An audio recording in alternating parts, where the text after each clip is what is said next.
My name is Lena. Happy New Year's to you. I am coming this new year to do something a little bit different. I normally do my inspirational vignettes in writing, but since this is a new year, I am going to attempt to be more verbal about it. I can tell you now, I am camera shy, and I kind of like doing things in the background, but this is a new year, so I'm going to try something a little bit different. Okay. My inspirational vignette as the title is called Don't Look Back. And it's coming out of Genesis 19:14. And it goes, "And Lot went out and spoke to his sons-in-law, which married his daughters, and said, 'Up, get you out of this place, for the Lord will destroy this city.' But he seemed as one that mocked to his son-in-laws." As we go into the new year with high aspirations and high expectations of the promises that awaits us, we can't hold on to something that is impossible to hold on or go with us. One great preacher said 2016 will be the same as in 2015 if you do the exact same thing with the exact same people. Amen. I don't want to hear the words, "I told you so." "I told you so" is a phrase that is along the same lines as Luke 17:32 when Jesus says, "Remember Lot's wife?" I ask you, beloved, do you remember Lot's wife?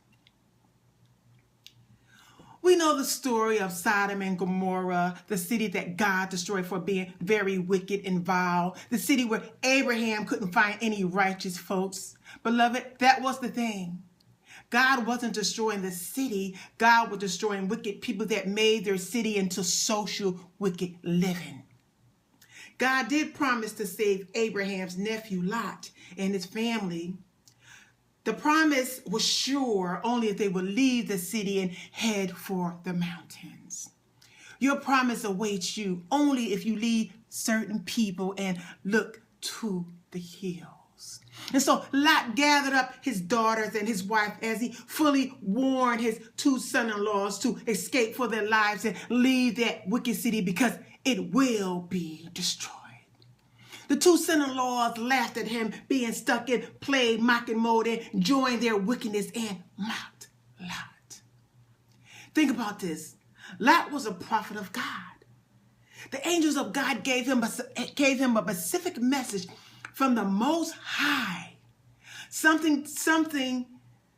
someone tells you something as serious as death, you cannot tell if that someone is serious. And so Lot and his wife and two daughters ran out of the city towards the mountains. Their only instructions were to escape by not looking back. They were to move forward. Yes, I remember Lot's wife. Lot's wife turned into a pillar of salt because she looked back. She disobeyed her husband and her God-given instruction for her destiny. She believed enough to get out of the city, but not enough to reach her destination. Why did she look back? That is the next question to ask, because that is where Jesus wants our focus to be. Jesus tells us to remember Lot's wife.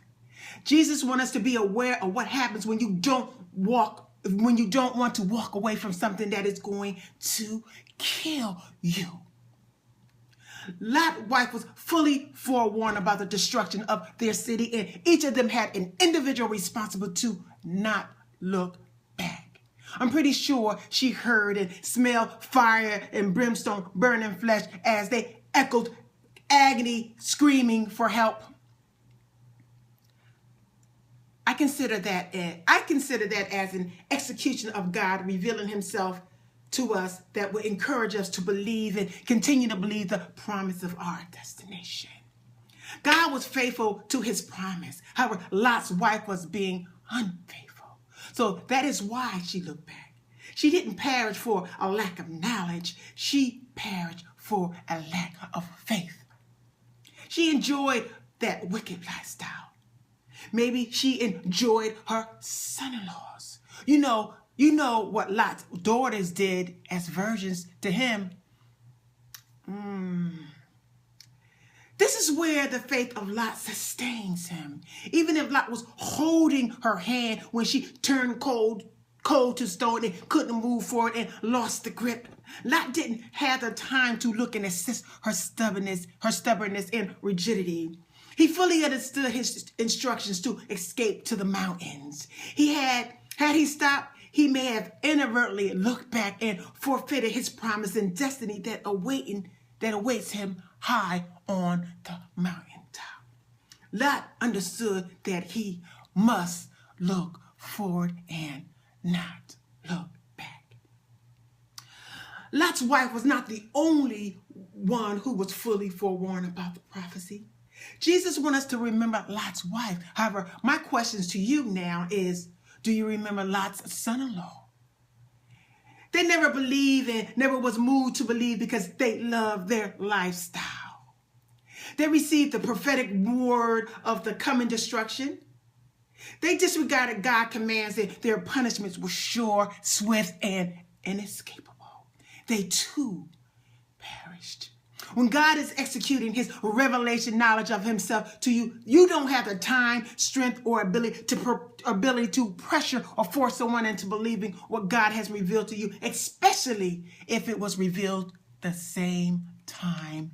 You must move forward and not look back. Jesus is telling us that those who toyed with their ideas were stuck in play mocking mode, joking and marrying, mocking and eating and building. They were building the very thing God wanted them away from. Destruction fell on Sodom and Gomorrah the same way it fell on the days of Noah because they all had that same toy mindset to not to believe the prophets of God.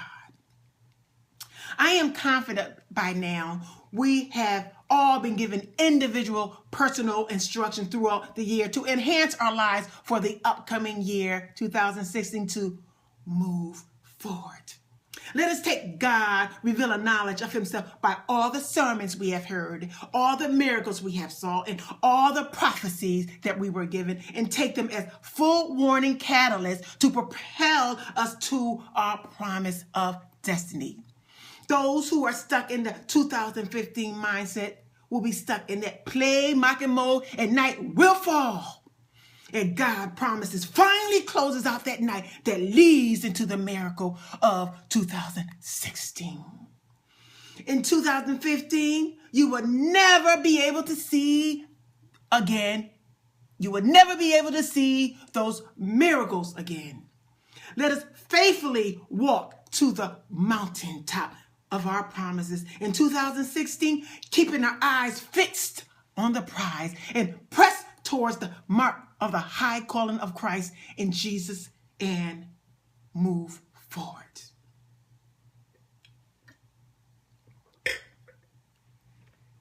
Okay. Move forward.